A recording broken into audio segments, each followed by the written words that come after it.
en realidad la reunión que vamos a tener hoy es media reunión. Digo media por el tema. Esa media reunión puede ser porque la próxima vamos a trabajar bajo el título, digamos así. Esta mañana también envía a mi otro hijo, que es el que va a dar, va a dar los temas la próxima reunión, que Hume y la última enseñanza de Lacan. Ajá.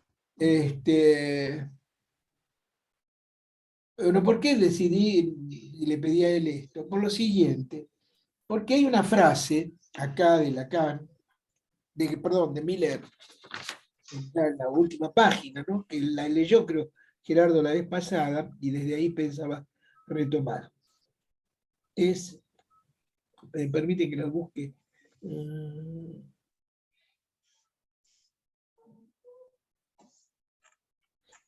Pero voy a leer desde acá porque esto es importante.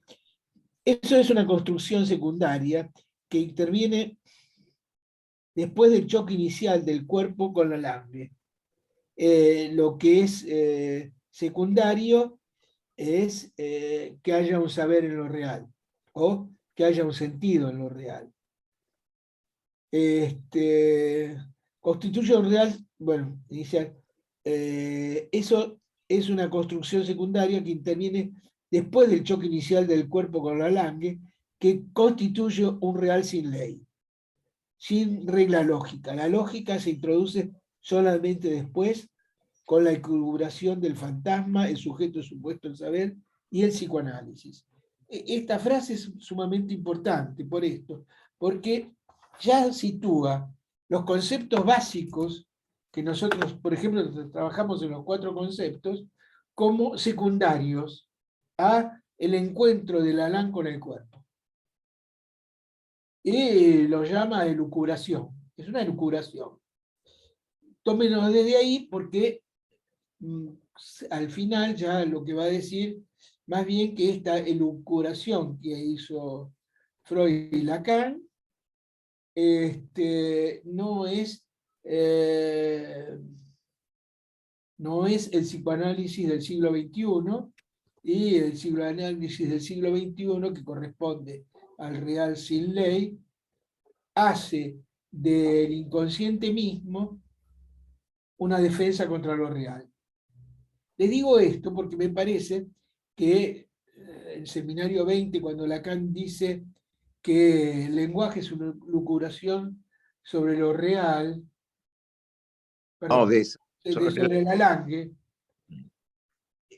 cuando Lacan ya dice eso, y Miller lo retoma aquí, la palabra elucubración nos interesa porque la elucubración siempre es secundaria y no alcanza a lo real. Si es una defensa, y lo que se trata en el fin del análisis, o hacia donde apunta el análisis, no sé si como fin, apunta a conmover la defensa. Y entonces queda esta idea flotando, que vamos a darle muchas vueltas y discutirlas en todas estas reuniones, que lo que ha sido el inconsciente, el trabajo que nosotros hicimos sobre el inconsciente, es una defensa contra lo real. Este me parece que es un punto muy importante. La cuestión que voy a tomar hoy es que en principio Lacan jugó no esta apuesta de que el inconsciente es una defensa contra lo real, sino hizo otra apuesta porque estaba cercado al pensamiento científico. Cerca del pensamiento científico, no era igual. Y él lo aclara en esta misma conferencia, porque la ciencia es sin sentido, ¿no? En cambio, el psicoanálisis, como lo pensaba él, como un inconsciente estructurado como un lenguaje o como un discurso, es con sentido. Lacan, Miller dice, no es lo mismo como fuera en un principio o como es para la ciencia, que se trata de un saber en lo real, sino un saber sobre lo real.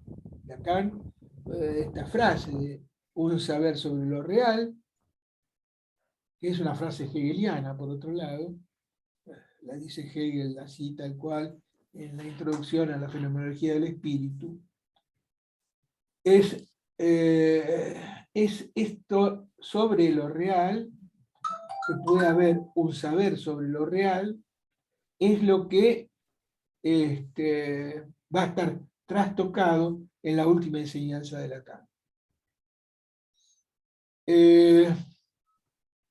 Pero, ¿cómo llega Lacan entonces a querer crear un saber en lo real? A mí me parece que es muy importante esto, porque hay que partir de la idea de que el psicoanálisis desde sus comienzos tuvo una orientación para resolver, encontrarse, en principio para construir un saber sobre lo real.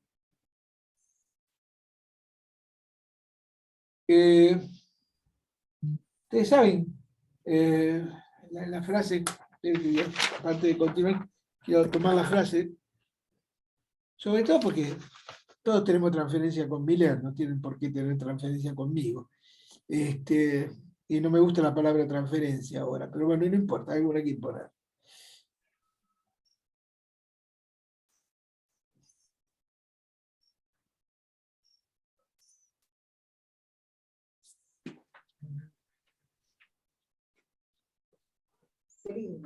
Pero, ¿cómo? La había marcado a propósito, porque me parecía la central. Bueno, acá en un momento dice, no sé si alguien está siguiendo la clase, dice que esta clínica, que es la clínica del siglo XXI, muestra que en realidad la relación de causa-efecto es una relación creada por la ciencia. Y es una relación, es un semblante. La relación causa-efecto es nada más que un semblante. Bueno, lo único que les voy a decir es que hay dos caminos, que es el concepto de causa a lo largo de toda la historia, tuvo muchas opciones diferentes, hasta que lo que se pensó a partir de Descartes, y con toda la lógica y el lógico positivismo, y Bertrand Russell, y todo lo que es la lógica del positivismo, es que la causa es lo real. Y, y eso surge a partir del racionalismo cartesiano. Y por lo tanto, corresponde a una lógica. Uno puede decir que la causa es lo real y que no es un problema ese empírico, ¿no? No es una experiencia que uno pueda tener de una causa y sus efectos, sino que es un problema lógico. Inclusive, por ejemplo, estuve buscando en el diccionario que leía Lacan, de Laplanche, y llega hasta Russell, que crea una fórmula para pensar la causa y el efecto.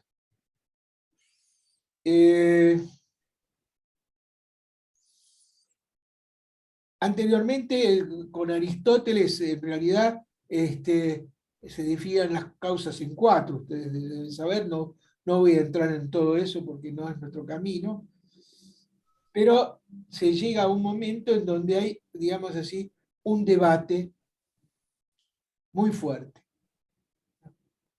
que es entre justamente Hume y el racionalismo cartesiano.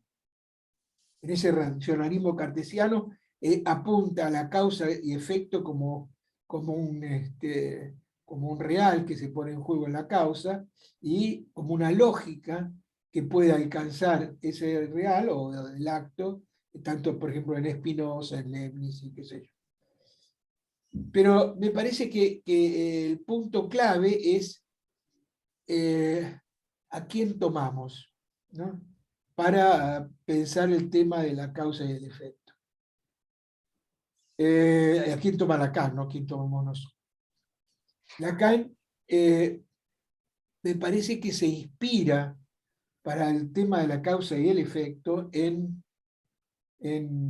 Kant.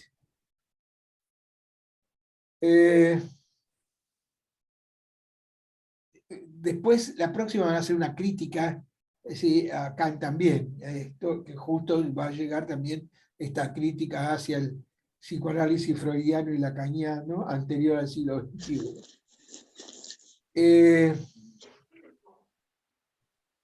Kant pensaba que había que, para acceder al saber, el saber está en juego todo el tiempo, para acceder al conocimiento, Kant pensaba que quería saltar esta dicotomía que había entre Hume y los racionalismos. Y la crítica a la razón pura, texto duro de leer, el proyecto de Kant es justamente cómo unir la experiencia con, con la razón.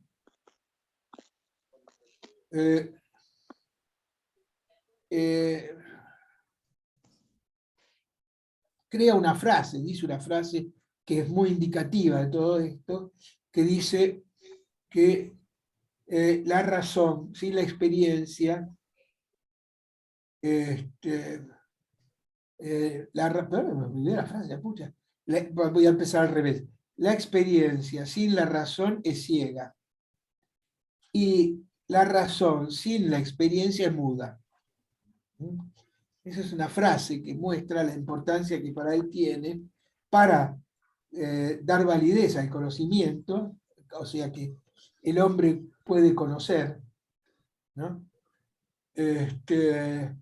Necesita de esa dualidad entre experiencia y entre causa y efecto. Tal es así que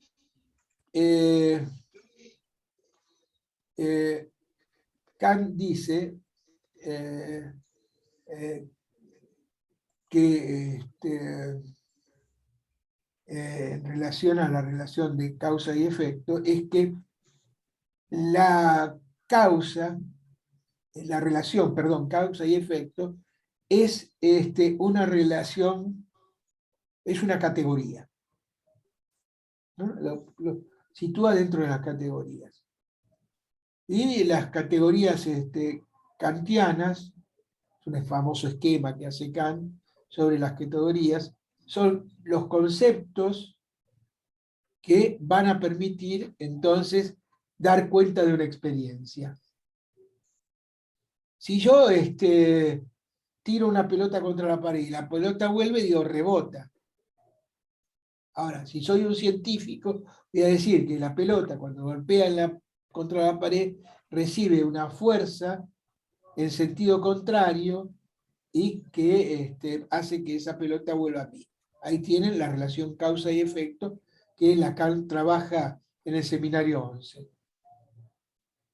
La idea de Kant y de Lacan también es que la relación causa y efecto es una relación necesaria, que quiere decir que si yo tengo tal causa, siempre voy a tener el mismo efecto.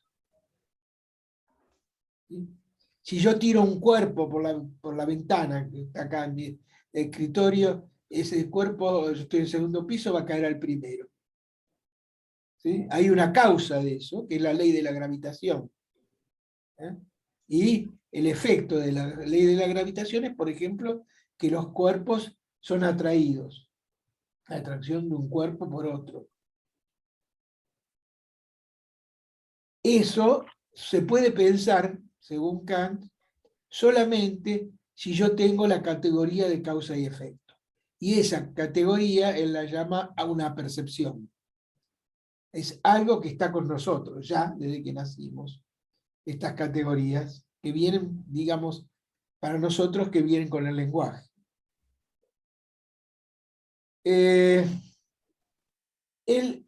Kant va a situar entonces que la experiencia como tal, y a partir de la categoría de causa y efecto, es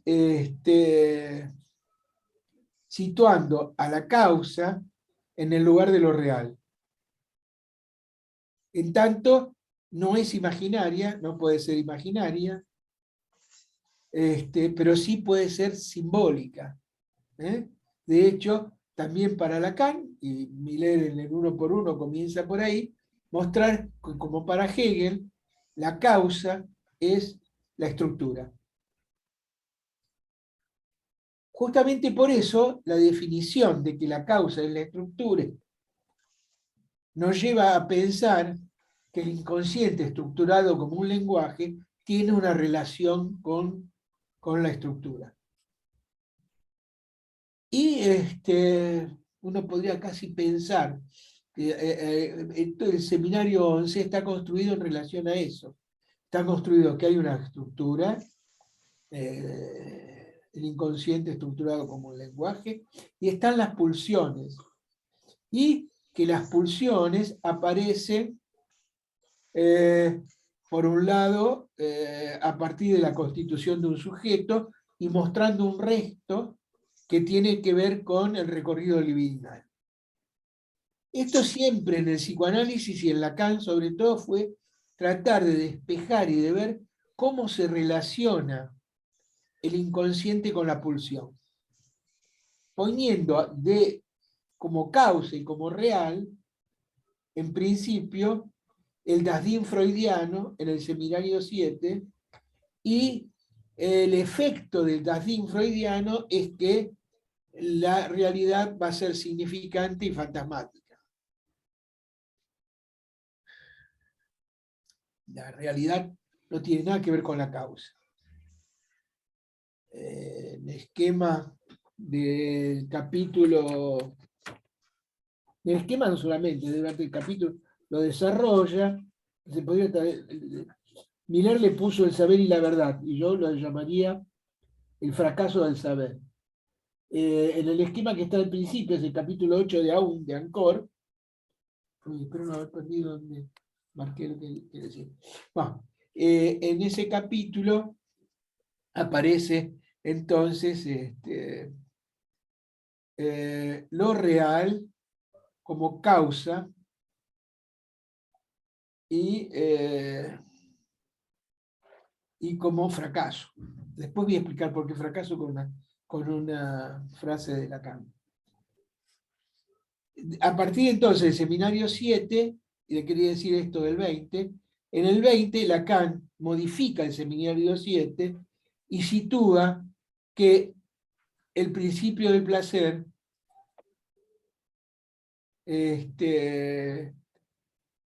no es, como lo pensaba en el seminario 7, solamente las cadenas significantes, pero a partir del seminario 20 esas cadenas significantes son cadenas de goce, del único goce que puede conocer Lacan en ese momento, que es el goce fálico. ¿No? Por eso Lacan dice todas las necesidades del hombre están infectadas por una otra satisfacción. Y eso no va más allá que lo que él va a llamar a partir del seminario 11, pero antes también, a partir del seminario de la angustia, en realidad, borren ahí el 11, pongan la angustia, él va a llamar objeto A. ¿Por qué les dije que borren lo de angustia? Del 11. Porque realmente la angustia lo lleva a Lacan a pensar el objeto A como causa. Anteriormente, el objeto A era la metonimia de la falta de ser. tenía también ahí una dirección, era el hecho de que el sujeto, como aparece en el 11, en el momento que se constituye, aparece una falta, y esa falta es lo que el sujeto busca para alcanzar el deseo. Cosa que no va a alcanzar nunca, porque lo único que puede alcanzar ahí es la insatisfacción. De una metonimia, de la falta de ser, la metonimia no tiene un punto, sino que todo objeto que caiga en la metonimia va a remitir a otro objeto. ¿No? Y eso es justamente la falta de ser. Ahora, anteriormente, en el seminario de la angustia, Lacan va a decir algo que es sumamente importante en este punto, es que está ese objeto, que es el objeto metonímico, pero antes de ese objeto metonímico, o como efecto de una causa, existe ese efecto metonímico. Y ahí es donde introduce que el deseo tiene una causa y esa causa es el objeto A. Este punto es muy importante porque es lo que le va a permitir después pensar ese paso que es más allá del fantasma y que permite entonces hacer caer tanto al sujeto como al otro y un saldo de saber qué es lo que uno ha sido como objeto para el deseo del otro. Pongo para el deseo del otro porque justamente también hay un cambio en la noción de deseo en Lacan a partir del seminario 7, que es muy importante en todo esto que estamos viendo, perdón. Y ese cambio es que Lacan ya el deseo lo define como que deseo y ley son lo mismo. ¿Por qué Lacan dice, esta es una interpretación mía, me hago cargo de ella, ¿por qué Lacan dice que el deseo y la ley son lo mismo? Porque está pensando que hay una ley que es causa y efecto que hace que haya una causa, ¿no? Y un efecto, ¿sí? Que es el sujeto barrado, y que eso es el sostén de la realidad, ¿eh? Sostén del deseo, perdón, sostén del deseo, ¿no? Y constitutiva de la realidad. O desde ahí surge la realidad, para cada uno. Me parece que este punto es importante, porque este punto es lo que lo llevó a Lacan muy lejos, pensando en cómo la causa y el efecto, en tanto ley, se articulaban y, y al articularse, daban una posibilidad a Lacan de pensar qué relación puede haber entre la pulsión y el inconsciente. Si ustedes nos vamos un poco más adelante al seminario de la lógica del fantasma, ahí van a ver cómo él también piensa que hay una relación lógica entre causa y efecto, y utiliza leyes de la lógica, como los grupos de Klein o las leyes de De Morgan, para pensar justamente el cogito cartesiano de otra forma y poder, a partir de eso, conseguir una relación posible entre lo que es del orden pulsional, del goce, y lo que es del orden pulsional, que es del goce, y del orden del inconsciente, ¿eh? Y cómo entonces ambos se pueden relacionar para dar una solución. ¿A qué? A que el objeto A, como objeto de la pulsión, esa que sigue el recorrido pulsional, es imposible de introducirlo en el saber. No hay saber sobre eso. No hay saber sobre el objeto A.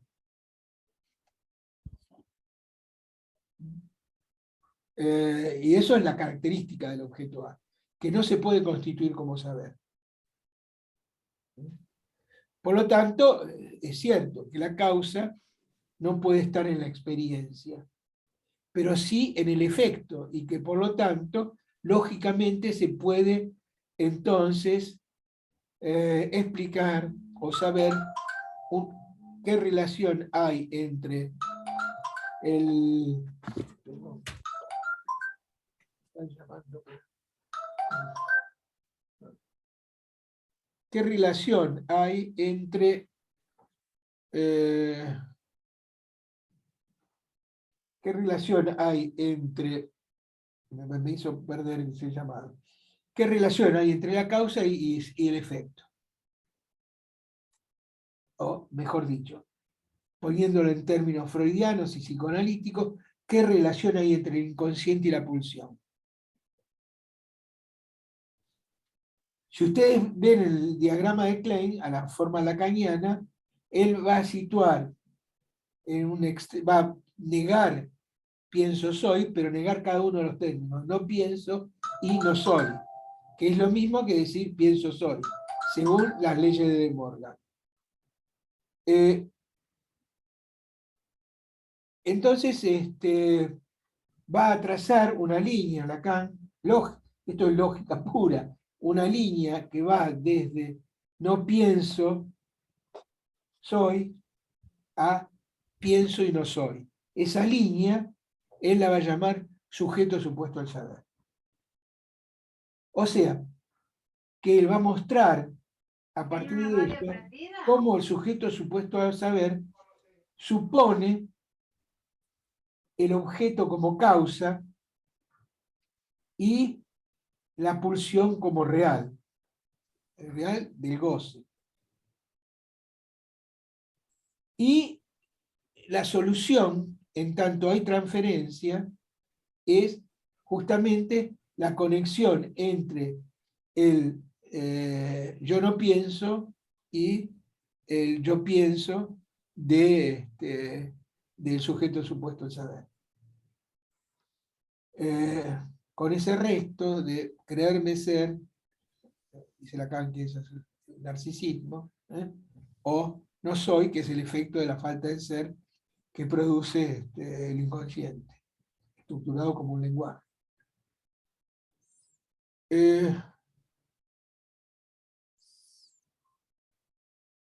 Esto justamente es lo que lo lleva a Lacan a la siguiente cuestión, que es ¿qué pasa en el fin de un análisis? Que es lo que nosotros concebimos hasta ahora como el pase. ¿Qué pasa en el fin del análisis? Para Lacan, que se dan cuenta la necesidad de situar el objeto A como causa para poder encontrar entonces esa lógica que permita encontrar lo real de la pulsión.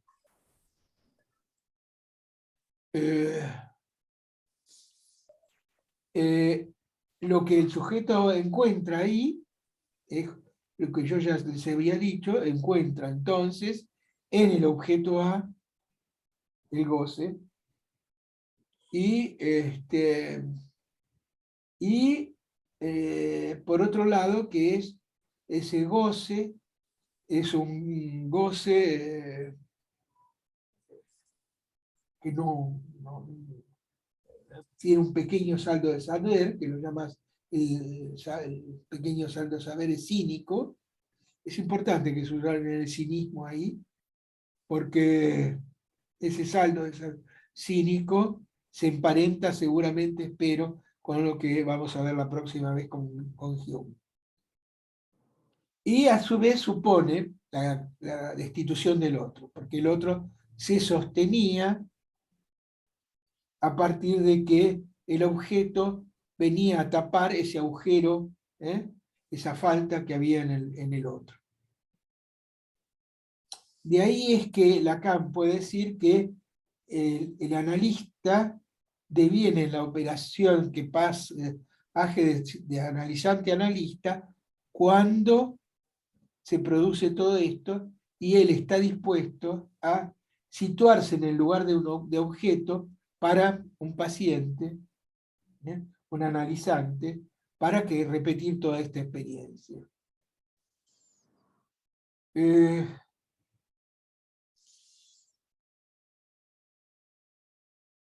Este me parece que es un punto central en la orientación a lo real. Vamos a decir que en principio, entonces, lo real, el saber en lo real, es el saber sobre la pulsión. Pero no bien hace esto Lacan, se da cuenta que, que ese saber que se alcanza, no alcanza para poder encontrar de cómo el sujeto vive la libido. Y es toda una historia que está marcada por el pase. Los pases de distintos momentos, y empezamos a hacer el trabajo que no estaría mal, de los primeros pases que hubo, de los cuales hay testimonios, ¿no?, a los pases actuales, y vamos a ver ese camino que recorre Lacan, porque el psicoanálisis es una experiencia, seguro, pero con una ley o con un método que es a priori, como causa y efecto también es a priori. Es un concepto, como todo, no sé, como todas las categorías que son a priori necesarias universales. Entonces, lo que Lacan va a encontrar es que, para mí, cuando él dice, bueno, pero ¿cómo se vive la pulsión en el fin del análisis, una vez teniendo este saldo cínico, que es saber sobre el objeto, y cómo se vive la pulsión? Es una pregunta que se hace Lacan en el seminario en sí mismo. Y yo creo que lo lleva a eso, a seguir avanzando, encontrar la supuesta solución en Don, porque trabaja la lógica del fantasma, en el acto y la lógica del fantasma, y que tienen un escrito, tienen dos escritos, pero bueno, un escrito que es la proposición de octubre. En la proposición de octubre se puede ver bien este tema de cómo es que la causa queda oculta, es decir, en ese momento lo real, por el sujeto supuesto al saber.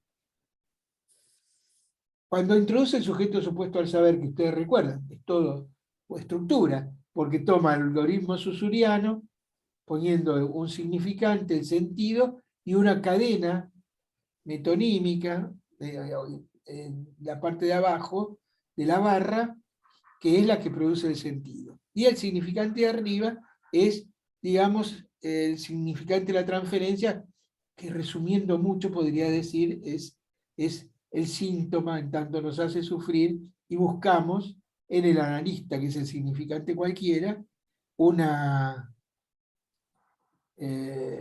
¿cómo se dice? Un saber. Y dice después que hay un referente oculto que es el objeto A.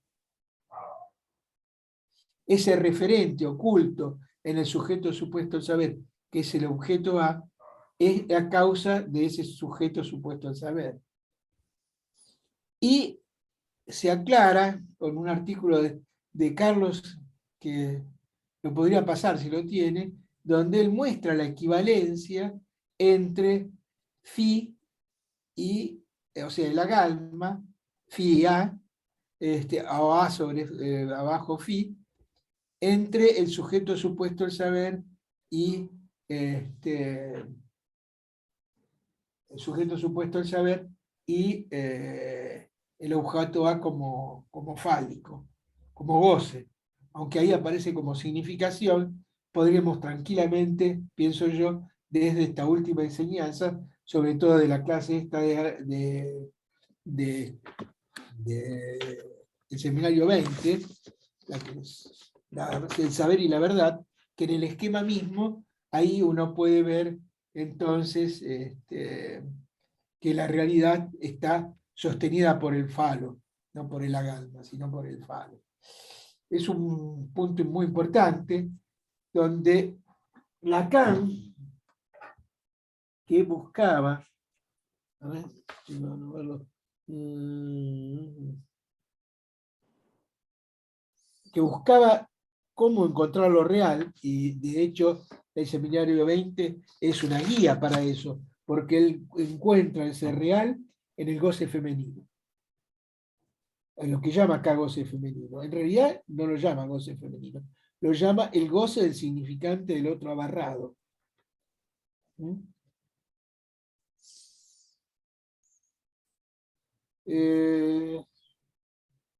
poco desordenado esto.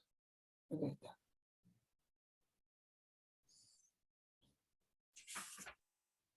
Le voy a decir en castellano la página.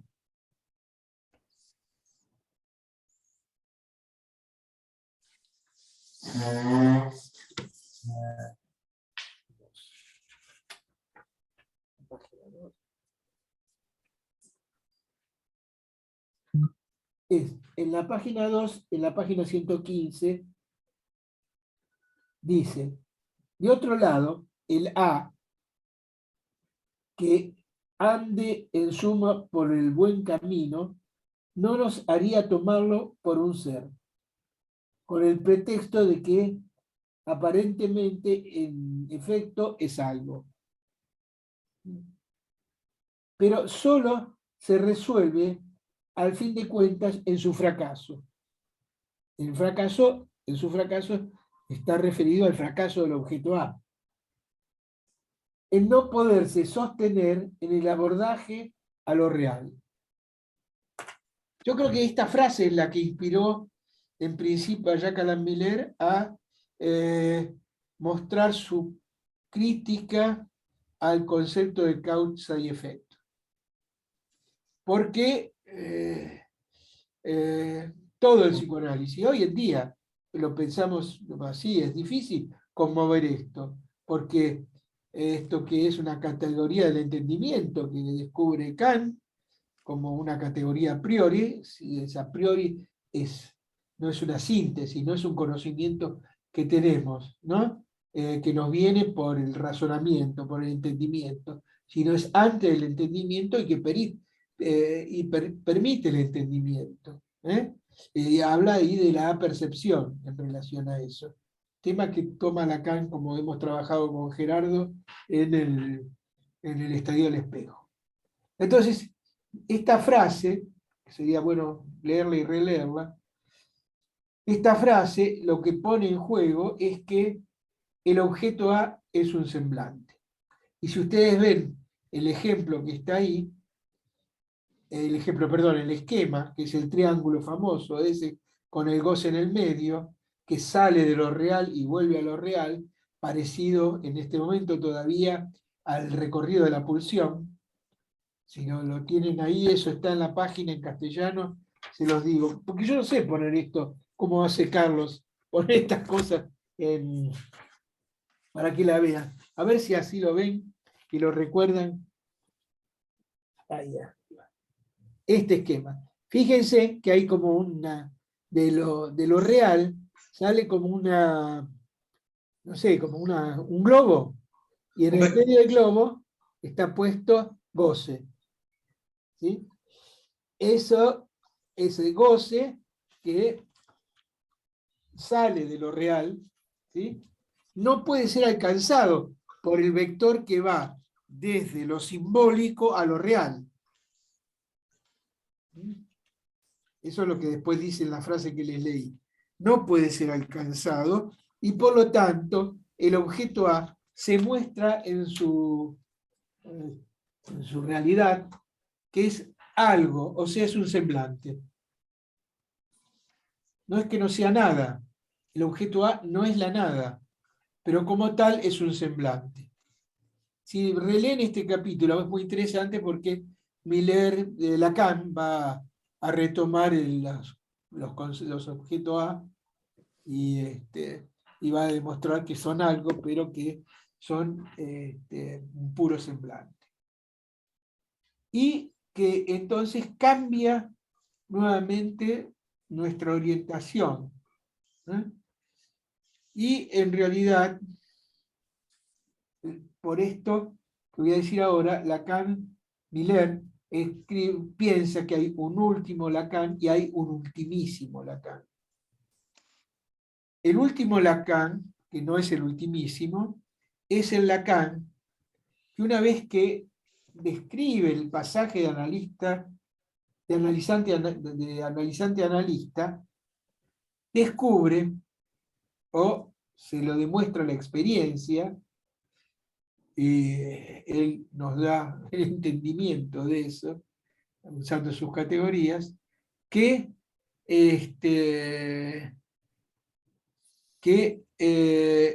el punto último no es el atravesamiento del fantasma, sino que no hay relación sexual. No hay relación sexual quiere decir que no hay una ley que permita que podamos descubrir una ley como causa y efecto de la relación sexual. No, eso no hay. La relación sexual por eso no existe. No existe esa relación porque no hay ley natural en relación a el hombre y la mujer para que se relacionen. Y eso cambia. Hay un escrito, el escrito digo porque están de un otro al otro, que es la nota a los italianos, donde muestra este cambio. Muestra este cambio y este seminario 20 está sostenido ese cambio en que no hay relación sexual.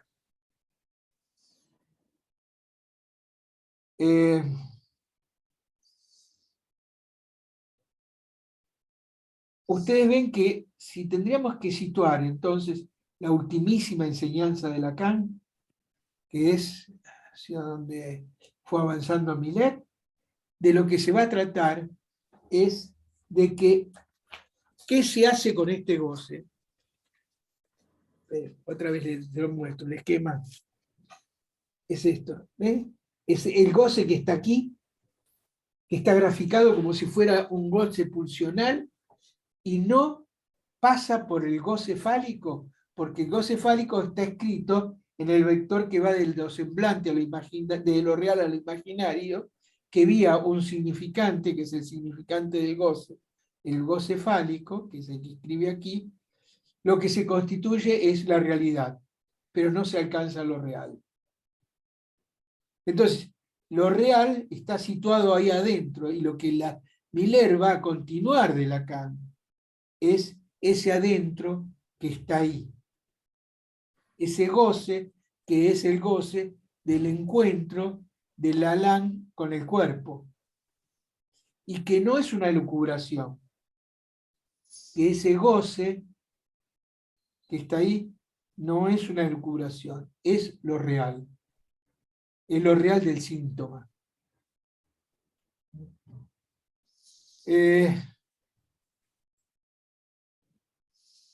Voy a seguir un poquito más y después paso la palabra a Carlos y a Gerardo.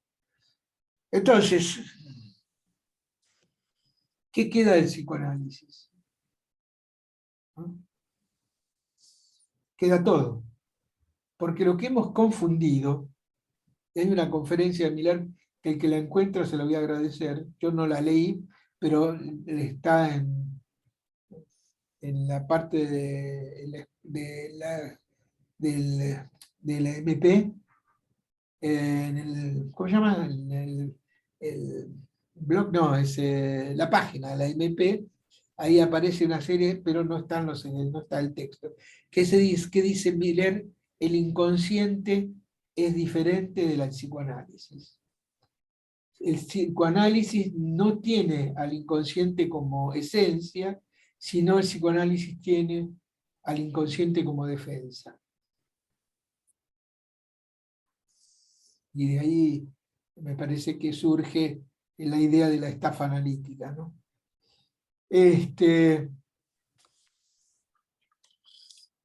En un paso que hace Miller, que es muy importante para toda construcción, pero lo hace Lacan también en esto, que es poner que el sujeto supuesto al saber es cierto, efecto de un real, pero no es el real sin ley. Es del real del objeto A como causa. ¿Por qué Lacan después busca el real del otro lado? Porque una vez roto el fantasma, y si uno mira las relaciones que hay entre los hombres y las mujeres, como él la escribe, y las mujeres consigo misma, como también escribe, ahí los goces que hacen fallar a la relación sexual. ¿eh? La fórmula de la sexuación está para mostrar cómo las relaciones sexuales fracasan. ¿eh? Y de lo único que tenemos de los hombres y las mujeres son puros semblantes. Ese fracaso, Lacan intenta situarlo en una lógica. Y esa lógica es la lógica modal, que está descrita también en este capítulo que yo les acabo de decir, donde Lacan va a situar entonces el objeto A como fracaso para encontrar a lo real. ¿no? Y como les vuelvo a repetir, lo real surge como goce, como si fuera el goce pulsional.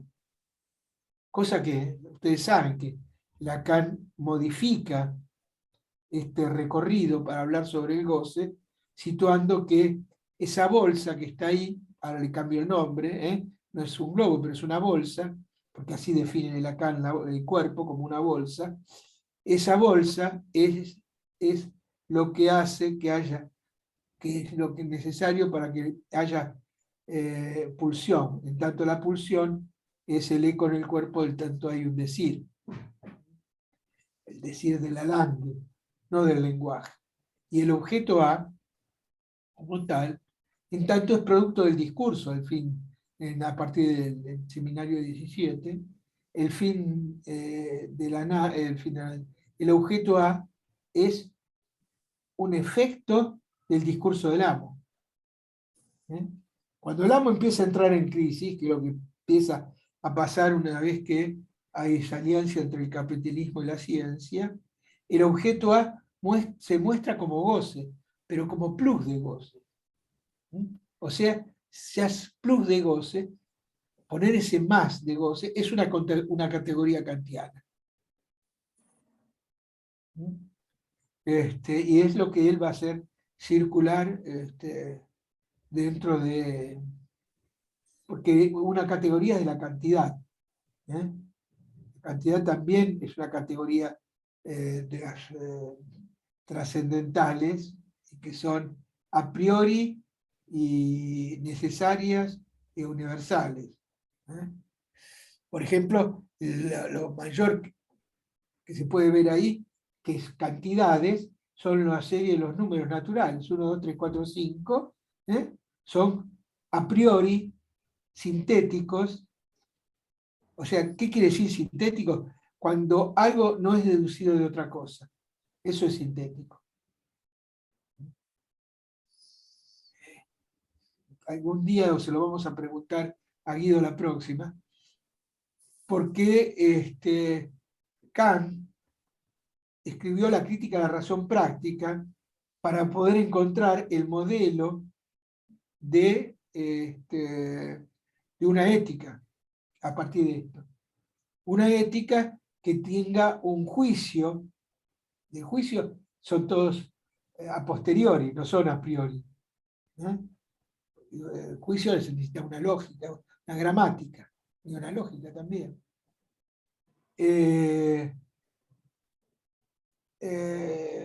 Porque Kant hace este paso de tratar de buscar una lógica donde haya un juicio sintético a priori, donde juicio y sintético son contradictorios, y lo encuentra. Y Lacan, fascinado con eso es lo que Lacan trabajó con Kant con Sade. Y pide leer la ética, este, la ética de Kant, la crítica de la razón pura. Miller sitúa entonces la igualdad entre el sujeto supuesto al saber y el inconsciente, como que inconsciente y sujeto al saber es exactamente lo mismo, insiste con eso para poder entonces llegar a que el inconsciente es una defensa contra lo real, porque el sujeto supuesto al saber se constituye como tal a partir de una causa perdida, ¿no? Que es ese referente oculto que es el objeto A y que tiene su equivalencia en el agalma como pulsión. No sé si lo estoy llenando demasiado de cosas, pero a mí me parece que quizá vamos a releer y releer este punto, esta última parte de la clase, porque me parece que es el punto exacto desde donde parte lo que sería el psicoanálisis en el siglo XXI. Tal es así que fíjense cómo termina esto. No, cómo termina la clase, no yo. Yo pienso vivir. Puta carajo, puse esa hoja. No, está en otro lado. Había puesto a propósito. Varias preguntas saldrán para nosotros para el próximo congreso. La redefinición del deseo del analista, que no es un deseo puro, como dice Lacan, no es una pura metonimia infinita, sino que nos aparece como un deseo de alcanzar lo real, de reducir al otro a su real, no objeto A, el otro a su real, y liberarlo de todo sentido, ¿no? Me parece que este es un punto muy importante, que toca justamente a la interpretación. Hacer caer la causa y el efecto hace necesario pensar tanto el deseo del analista como la interpretación. Y desgraciadamente es muy difícil hacer eso, no es fácil. Está difícil aceptarlo. Digo una cuestión, por ejemplo, en Freud, el hombre de las ratas. ¿Cuál es la causa de su delirio, según Freud? El nombre del padre. ¿Por qué? Porque es la deuda del padre lo que él intenta pagar y no puede, y la imposibilidad de pagar esa deuda, ¿no? Y entonces, ahí ya la lectura que Lacan hace es que la interpretación apunta en principio al deseo como causa, y que el deseo del analista es un deseo impuro porque que es un deseo no guiado por un fantasma, sino para encontrar la máxima separación entre el S1 y el objeto A, ¿no? Bien, eso es lo que hay que cambiar. Hay que cambiar el deseo del analista pensado como esa máxima diferencia, según Miller, ¿eh? ¿Cómo? Reduciendo entonces al otro surreal y sacándole el sentido. No hay sentido en lo real.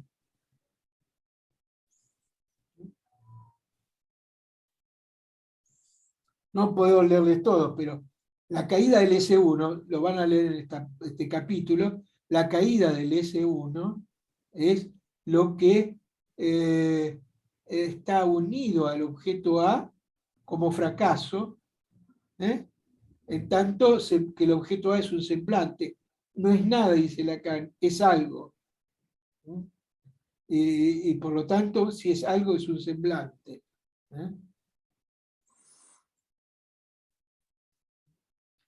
Y dice, agregaré que Lacan intentó representar lo real como el nudo Borromeo. Nos preguntamos, ¿qué vale esa representación? ¿Para qué nos sirve ahora? A Lacan ese nudo lo apasionó, a Lacan ese nudo, la pasión por el nudo borromeo, le sirvió para llegar a una zona irremediable de la existencia, la misma zona que Edipo en Colonna, donde se presenta la esencia absoluta, la ausencia absoluta de caridad, fraternidad y cualquier sentimiento humano. Ahí nos lleva la búsqueda de lo real despojado del sentido. ¿No? Es muy rico esto también para mostrar por qué Lacan le saca, no dice el hombre, como podría decir Edipo, dice el hombre, pone esas siglas, porque el hombre siempre es pensado como en estas categorías humanas que son trascendentales en un punto, que es la fraternidad, el sentimiento humano, ¿no? Y la ausencia absoluta de caridad. Pero antes de esto, que me lo salteé, dice, en un análisis, el inconsciente transferencial es una defensa contra lo real. Porque en el inconsciente transferencial sigue vigente una intención, un querer decir, un querer que me diga algo. Y esto es tan claro porque si el inconsciente está estructurado como un lenguaje, está formado por significantes. Y en el significante hay una insistencia al sentido. Parece así, eso dice la palabra significante, que por otro lado, Miller lo ha explicado muchas veces y Lacan ha escrito un matema y Miller otro para explicar justamente esto, que escriben significante Lacan, significante, función del significante, 1 bajo significante. ¿Qué quiere decir que eso es función? Que uno abajo sentido. Lo que quiere decir es función del significante, es que la relación entre los significantes producen irremediablemente un sentido. Y ese es el algoritmo del inconsciente, dicho por Lacan. Ese algoritmo del inconsciente no puede dejar de presentarse, no puede dejar de producir sentido. Y esos sentidos que produce son una defensa contra lo real.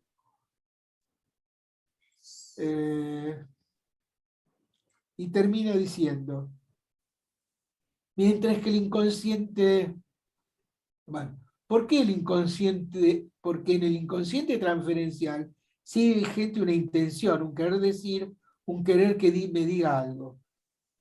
Eso es la transferencia.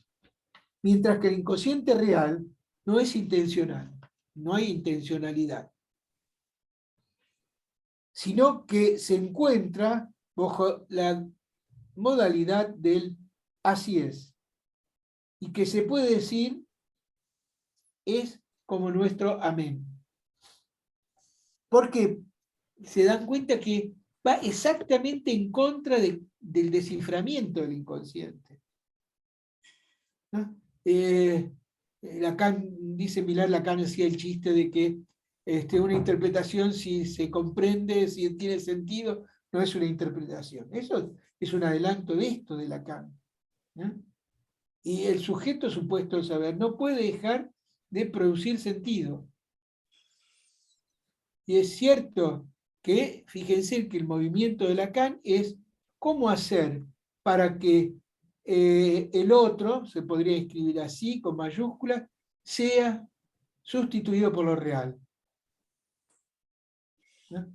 ¿Cómo podemos entonces pensar en esa bolsa donde está el goce?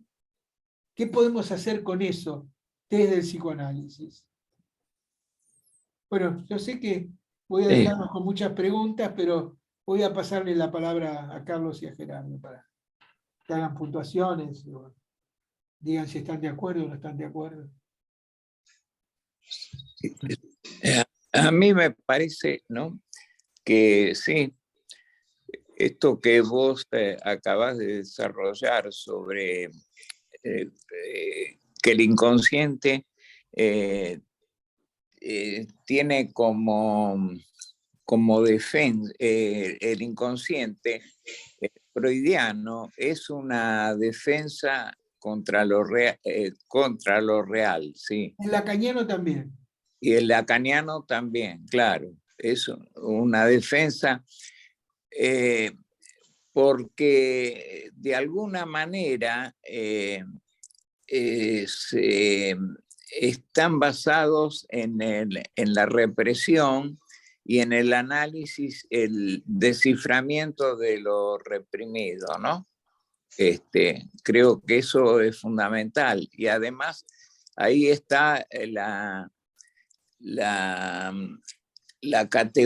las nociones de que son el inconsciente. Entonces, lacaniano y freudiano, el lacaniano es el que está estructurado como un lenguaje, está basado en la representación, ¿no?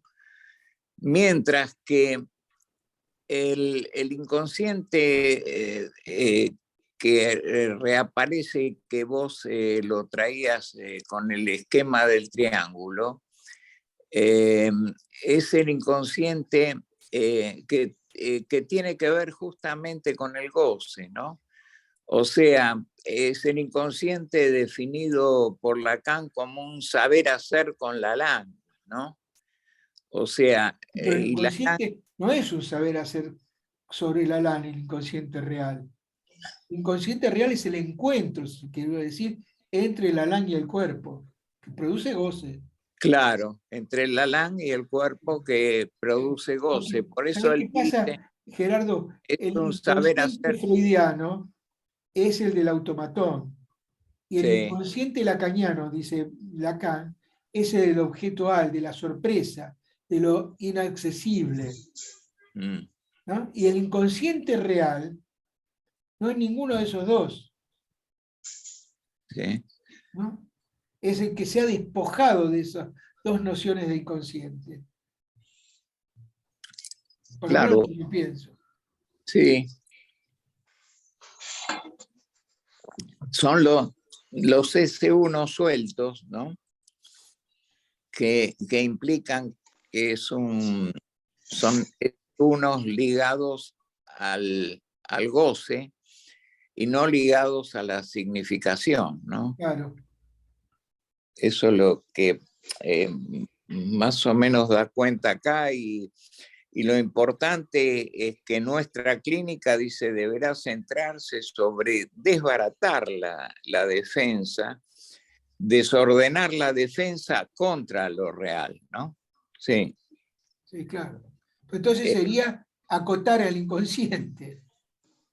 La sesión breve o brevísima de Lacan era porque Lacan, y no quiere decir que lo tenga que hacer eso todo el mundo, Lacan encontró como forma de ir contra el inconsciente, conmoverle la defensa, que el inconsciente es abreviando el tiempo de las sesiones. Porque se pueden ver dos cosas ahí en el tiempo. Una, primero, el tiempo variable. Por eso lo echan de la IPA. Después, la sesión corta. Y después fue la sesión ultra corta. ¿No? claro, Cosas que se cuentan, se chismean de Lacan, que era tan así que dejaba la puerta abierta del consultorio y no la cerraba. Para que escuchen en la sala de espera de lo que habla, para quitarle toda la importancia que tenía el inconsciente estructurado en un lenguaje, como vos dijiste. exacto. Sí, sí. Eh, no, cuando yo en el seminario el 20 aparece con claridad la variación cuando él plantea, es un saber hacer con la langue, ¿no? Que ya no El es un... lenguaje es un saber, es una elucubración, no un saber. No, claro, pero él plantea que el inconsciente es un saber hacer con la Lange en el sentido de que varía la posición de pasar del desciframiento, ¿no?, al saber hacer con los significantes que ya no son del otro, sino son significantes del goce, ¿no?, del goce propio, del goce singularísimo, ¿no? Bueno, Sí, es un paso, porque eso, Lacan en el seminario 20 piensa que el significante del goce es el falo, con mayúsculas, ¿no? claro, Que es un pero S1, son los S1 que caen como la caída de las identificaciones. exacto. Después otra. Lo otro importante es que todo esto está sostenido desde lo imposible, o sea, lo imposible no es una categoría que persiste en Lacan, y el imposible es justamente la no relación sexual, o sea, que la relación sexual solo puede ser pensada no desde la ley, sino desde el encuentro, ¿no? Esto me parece que vos lo Sí, explicaste. no lo expliqué, me olvidé. Gracias porque no trajiste a la Sí, memoria. pero Pero porque es así. Es así. es del régimen del encuentro Claro. y no del régimen de la ley, ¿no? O sea, que frente a eso el régimen del encuentro es aquello que podemos decir de la relación entre los seres hablantes, ¿no? Bueno, ahora, Este, ahí sabéis que me parece que hay que subrayar que sí, lo contingente indefectiblemente se vuelve necesario. ya. Eso los pone ahí, Lacan, pone la contingencia como lo que no cesa de no escribirse y lo que no cesa de escribirse es lo necesario, Uh-huh. ¿no? Pero, como vos bien dijiste, todo eso está marcado a partir de lo imposible. Hay Exacto, contingencia porque hay imposibilidad de la relación sexual, exacto. ¿no? Y Sí. ese es el punto importante de esto, ¿no? Que produce este cambio que lo lleva a Lacan a tener que empezar a pensar en dos goces. Un goce que es constitutivo de la realidad y un goce, podemos decir que es pulsional, pero no en el sentido de la pulsión como mítica, como Freud, sino es la pulsión pensada como goce, producto de, me gusta la palabra producto, como emanencia, como algo que emana a partir, es un término filosófico, emana, Mm. aquello que emana desde el encuentro entre el cuerpo y la Lange. Sí. O podría ser como Lacan dice, deriva. También puede ser deriva, ¿sí? Que la pulsión es la deriva. Claro, la pulsión misma. Dice que se tradujo mal. Eh, a mí me interesó mucho algo que dijiste porque me hizo pensar algo que nunca había pescado. Lacan dice, mi invento es el objeto A, ¿no? Y ese invento es a partir de que es un resto de una división, que lo Claro. tomamos como en el seminario 10. Bueno, y ahí lo utiliza, ¿no?, como causa del deseo, etc. Pero cuando llegamos a la frase que vos, como plus de goce, podríamos hacer todo el recorrido de esos 10 años, desde el seminario de la angustia hasta el seminario 20, de los rostros del objeto, podemos decir. Pero, sin embargo, cuando llega el 20, y en esa clase, esa frase que vos situás, que el objeto A se semblantiza, ¿no?, deja de ser real, queda la pregunta, ¿dónde está lo real para Lacan? Y él dice, ¿no?, cuando hace la modalización en el impas de la formalización matemática. Ahí está Ese, definido, cierto, lo real ahí. Todavía le sí, falta un paso, dar de cuenta que lo real es un goce también, y que es el claro, goce que está fuera del significante. Y nos unimos con la tercera, ¿no? Donde él define la realidad, el goce fálico como un goce fuera del cuerpo. Sí, Por lo tanto, un goce constitutivo de la realidad. sí, Es, sí. es el goce fálico, es el que apunta entre lo real y lo imaginario para constituir la realidad que antes era definida como fantasmática. Pero dice el goce, hay otro goce, que Claro, es el goce femenino, que él dice es el goce en el cuerpo. por eso me interesó cómo situaste esa vacuola, que por primera vez me hizo pensar en ese goce, ¿no? Porque esa vacuola no tiene resto, no tiene objeto. ¿No? Es una No, vacuola que se sostiene, podemos decir, en la existencia. claro. Y es el cuerpo como sustancia de goce, sustancia gozante. Exacto. Lo importante me parece también en eso que vos decís es que para el paso también lo hace Freud, cuando piensa que el síntoma es una forma de goce, para mostrar una Claro. resistencia, y cambia. No se trata de analizar lo reprimido, sino desbaratar la defensa, ¿no? Desbaratar la defensa es un concepto freudiano en relación a lo que el síntoma conlleva de goce. Es desde ahí que Lacan se toma. Sí, Y sí. Miller también, ¿no? Sí. Desde ese punto para mostrar cómo el psicoanálisis ya no interpreta, sino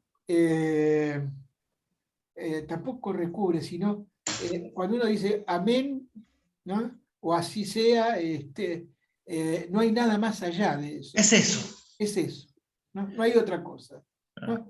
Nada se puede decir más. Pero entonces, si nada se puede decir más, ¿por qué alguien se sigue analizando llegado a ese punto?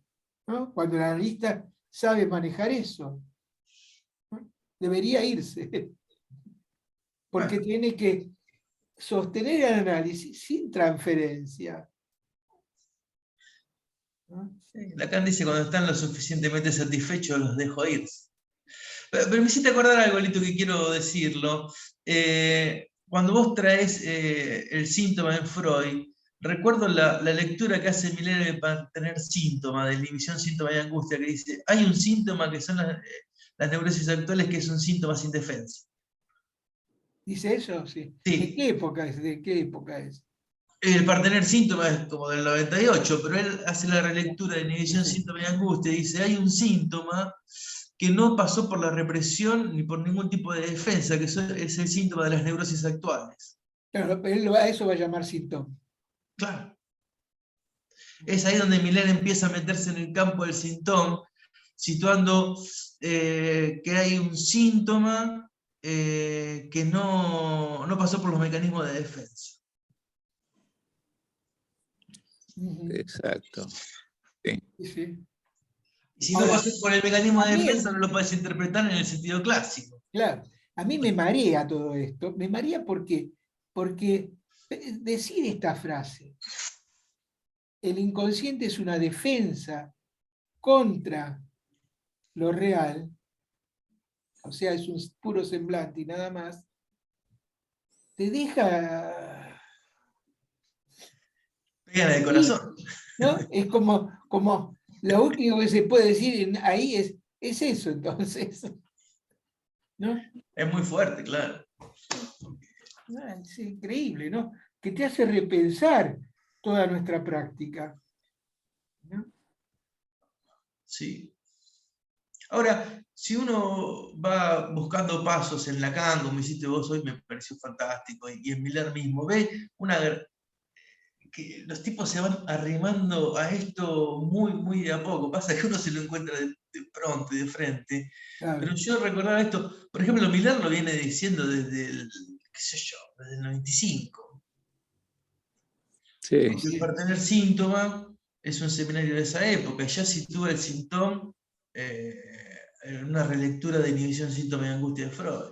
Pero yo creo que ahí tiene todavía, se sostiene en el fantasma y en la causa y el efecto, porque piensa que el síntoma es el producto de la suma del sujeto más el fantasma, creo que dice. Sí, sí. Pero es un paso intermedio. Es un paso intermedio, pero es Después un sigue paso su intermedio camino. que tuvo que dar él como estamos dando Y nosotros, claro, o como no tuvo que puedo dar quedar acá. Lacan. Claro. Fíjate vos en el objeto, este arco de la angustia. El 20 es un recorrido de 10 años que Lacan fue llevando para encontrarse con el objeto como semblante, por decir algo. Hoy, por ejemplo, tuve una sesión y corté en un determinado momento, que me dejó pensándome a mí, ¿no? Que un analizante me dice que se dio cuenta de que él se hablaba a sí mismo. Y yo corté la sesión ahí y me enseñó, es algo de esto, ¿no? Que en realidad nos hablamos a nosotros mismos. Lo real, que es lo que habla a uno mismo, no habla al otro, porque no hay otro, ¿no? Ese es, ¿no? Lo cual a uno se le lleva a pensar que, para mí por lo menos, ¿no? Uno como psicoanalista es un estúpido, porque el que alcanza el real ese es el paciente, el analizante. Uno está ahí Sí, entregando su sintón pero por cada uno de lo real. hay que dejarlo alcanzar el real, ¿eh? Porque el analista ahí puede entrar a dar otras razones, ¿no? Y vuelve toda la cosa atrás, ¿no? No, si el analista da razones, sonamos, claro. Claro, por eso digo que es un proceso donde el analista se corre, ¿no? Tiene que destituirse sí o sí. Sí, sí, así tiene que el analizante, ¿no? Llegar al punto de su modo de voce, descubrir Eh, su modo de voce, ¿no? exacto. Sí, sí, sí, sí. Una pregunta a raíz de esto. Escribíla para la Ah, tercera. bueno, ok. Mándamela a mí, María Rosa, así yo las voy No, recopilando para la conversación. Todos los que Claro, tengan preguntas también hay las muchas. van mandando eh, y en la conversación las ponemos. claro, Porque me parece que si vos haces una, todos podemos hacer. Y si podemos, a mí me encanta, justamente porque me gusta que pregunten, es que dejo las preguntas para toda una reunión, dejamos entre los tres. Porque claro. se va, en el azar mismo de las preguntas que vienen, se va mostrando algo de, como decía Lacan en última instancia, ¿no? Que pedía una pregunta para que él pueda saber si sabe lo que dice, ¿no? Para eso las preguntas. Entonces, me parecía que era piola tener un día entero para eso, una reunión entera para, para eso, ¿no? Bueno, por eso, perdoname entonces, porque no es agrado decirle escribir y mandala, no sé, qué sé yo. Lo Pero mismo, bueno, vamos la próxima reunión va a estar Guido, ¿no? sí, la próxima va a estar Guido. Guido va a hablar sobre lo que yo aquí no hablé, que es cómo para la filosofía, ¿no? Para la filosofía de Hume, es el concepto de causa es un semblante. Causa y efecto, como Sí, ley, perfecto. para Hume es un semblante. Yo lo digo así, Hume no usaba esa palabra semblante. Me parece que eso es lo bueno, es eso lo que va a trabajar Guido. Y si yo quiero hacerle esa pregunta, ustedes también van a poder preguntarle a él si lo que quieran, pero yo querría preguntarle, entonces no hay conocimiento, ¿no? ¿Cómo salva Hume el hecho de que Ah, el hombre pueda conocer? bueno, claro. ¿No? Sí, sí. es una trampita. Y yo lo leí en un diccionario filosófico, eso, que da la respuesta también. Pero bueno, quiero ver un poco más de eso, porque es una frase y no me alcanza para mis pocas entendederas sobre filosofía para poder entender con profundidad eso, ¿no? La salida de Hume. Perfecto. Sí. Sí. Sí, creo que va a ser importante esto de lo que traiga Guido, porque es el basamento de todo esto. ¿Sí? Y es el basamento de por qué en Río de Janeiro Jacques Alain Miller compara a Lacan con Wittgenstein. Porque en ese punto del lenguaje que utiliza para, como lo piensa Wittgenstein, lo que está en juego ahí es justamente que a ese nivel no hay causa y efecto. Exacto. ¿No? Y es un desarrollo bravo, pero vamos, ¿no? O sea, les recomiendo que agarren el libro de Wittgenstein sobre la filosofía, ¿cómo es? Investigaciones filosóficas. Investigaciones filosóficas, y pónganselo a leer. Despacio, Sí. con tranquilidad, y sin ansiedades, volviendo una y otra vez, porque tiene una lógica impecable, ¿no? No es la lógica de Bertrand Russell, ¿no? Ya él rompió con eso, rompió con la idea de causa y efecto, rompió con todo eso, ¿no? Y en las investigaciones filosóficas se pone en juego eso, ¿no? Chimento, que hoy vino Guido por otra cosa a verme, entonces yo le dije esta idea que estaba pensando de cosas, por qué quería que él habla de Hume, y me dijo, y bueno, pues entonces es igual que lo que estamos trabajando con Wittgenstein. Así que Sí. le vamos a hacer esa pregunta también. ¿Sí? Bueno,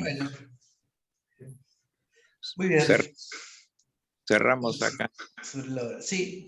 Sí. Bueno, nos vemos el lunes. Buena semana para todos. Gracias. Chao. Chao, gracias. Chao. Hasta el lunes. Chao, gracias. Adiós. Hasta el lunes. Chao, buenas tardes.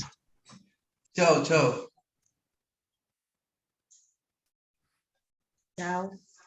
Chao, hasta luego. Chao. Bueno, estoy cansado, te voy a decir, ¿eh? Me gustó mucho, Lito. ¿Sí? Sí, mucho. Bueno, gracias. Pero Para estudiar ayer me pasé todo el día leyendo filosofía y Se ve, causa y efecto. se ve que estudiaste un montón.